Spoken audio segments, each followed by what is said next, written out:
ay makakasama natin si Attorney Persida Acosta mula sa Public Attorney's Office para pag-usapan ang magaganap na pag-alala doon sa nangyaring trahedya 5 taon na makalipas doon sa paglubog ng MV Princess of the Stars. So alamin natin kumusta na nga ba yung kanilang mga pamilya, meron na nga bang award na nakuha or compensation ang mga pamilya ng mga nabiktima. Magandang umaga, Attorney. Magandang umaga sa inyo at sa ating mga boss, sa buong kapuluan. Sa ngayon ay tuloy-tuloy pa rin yung mga civil cases na pinahal sa Manila, dito sa Manila RTC, sa Cebu, at nasa stage pa rin ng pre-trial, 5 taon na, kasi consolidated cases to. So, din namang criminal case ay hawak ng state prosecutors ng Department of Justice. So, nakapagpresenta na sila ng 7 witnesses at may incident ngayon sa Court of Appeals na nag-reconsideration yung mga kaanak. So, mamaya alas 10 ng umaga ay magkakaroon ng munting misa ang mga kamag-anak.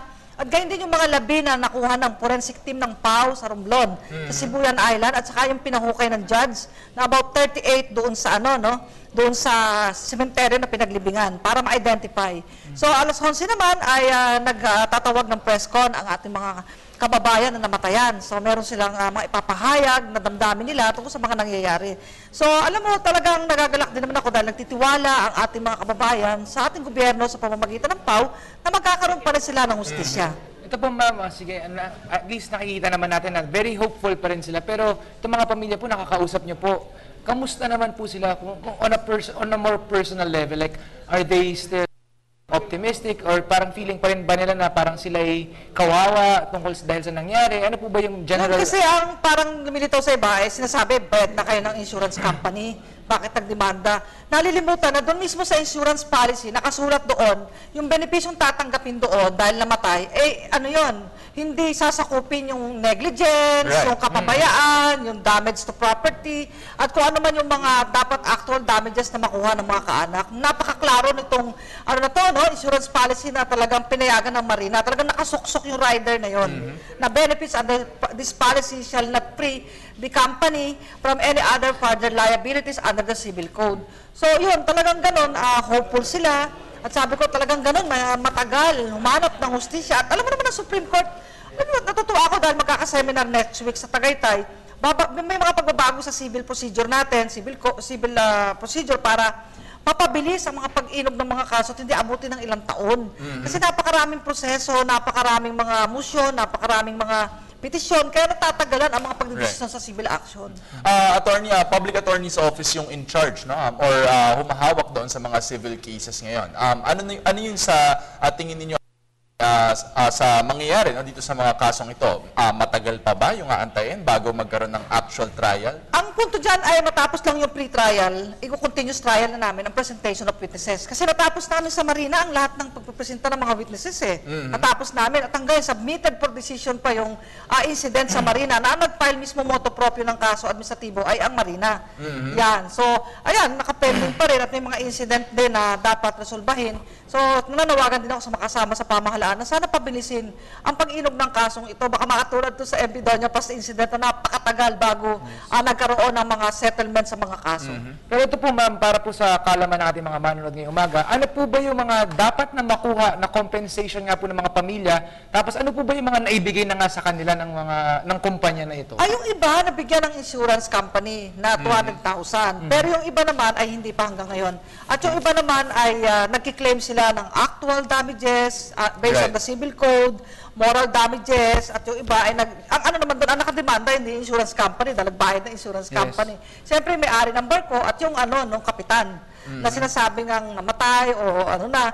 So may mga issues dito na talagang dapat resolbahin ng ating mga na pending pa yan, hindi ko na kailangan discussin pa dahil ang korte ang dapat humatol doon. Pero tutuwa din ako sa DOJ State Prosecutors natin, tuloy-tuloy yung pagpipresenta, nakapito sila. Hanggang sa biglang nagkaroon ng incident na parang natigil yung pagbibista ng criminal action. Kapag hindi pa rin, pag dinenay pa rin yung motion for reconsideration, attorney, tama ba? Didiretso na sa Korte Suprema. Ganun. Ganun naman Ang litigant na natatalo, may hanggang katastasang hukuman, pwedeng pumunta. Ang akin lamang dito ay mahigit 8 buhay ang namatay dito, no? Right. At hanggang ngayon may natitira pa doon sa nakataob na barko.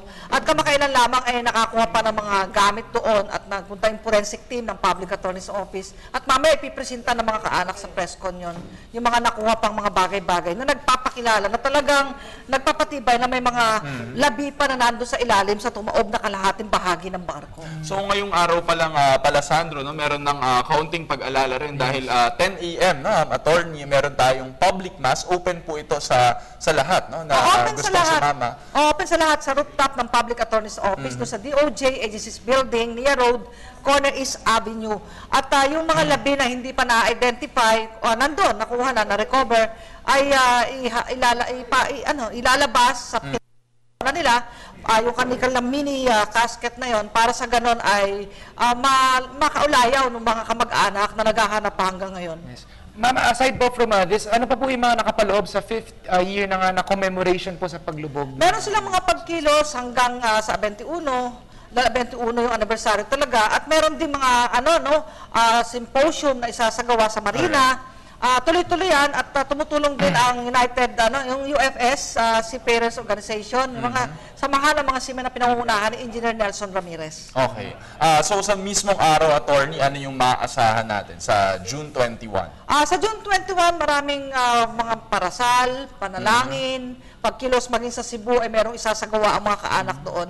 Pero talagang kuminsan nararamdaman nila yung pagod at parang parang hopeless na. Pero sabi ko, tayo naman ay lawyers of the hopeless.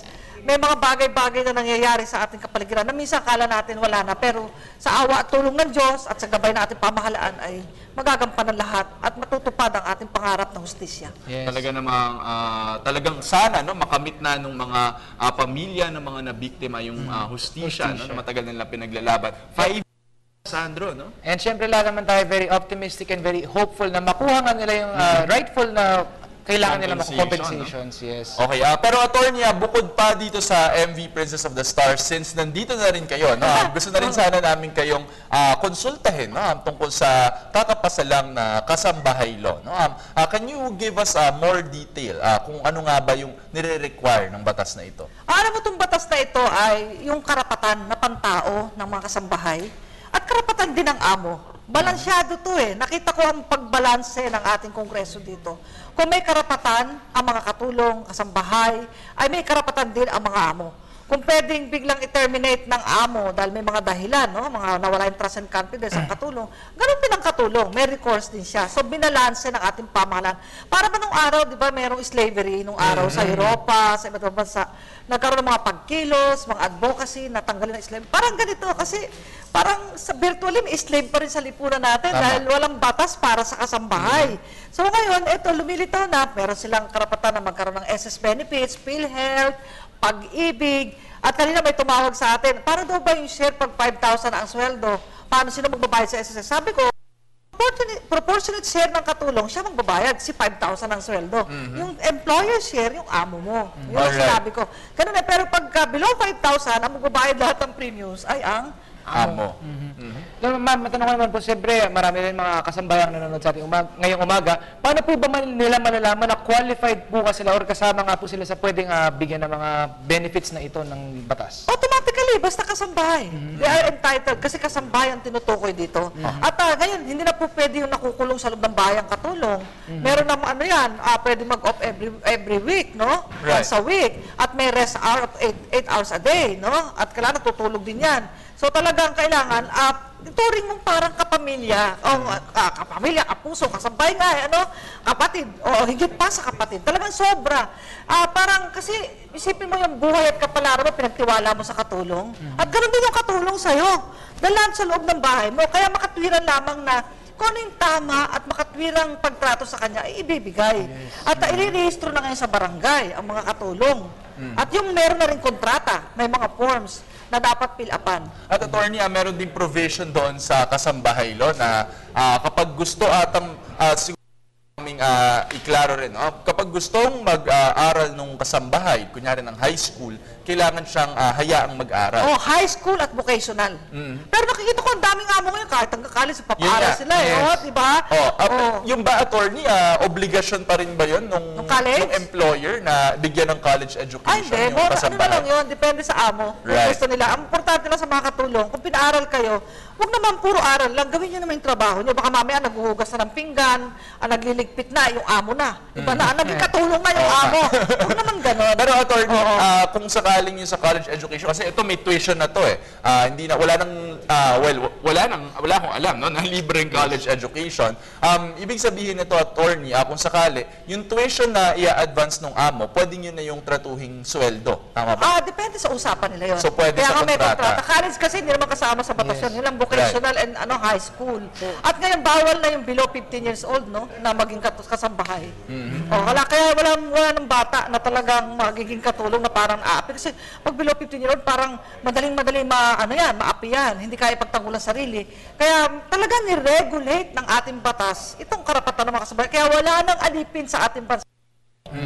Yes. Ito naman, ma'am, siguro baka meron po kayo mga additional mga details po na gustong linawin po para sa ating mga kasambahay na nanonood ngayong umaga tungkol nga dito sa Sa ating mga kasambahay, kung kayo may problema legal, tatawag lamang kayo sa aming hotline sa 02-929-9436.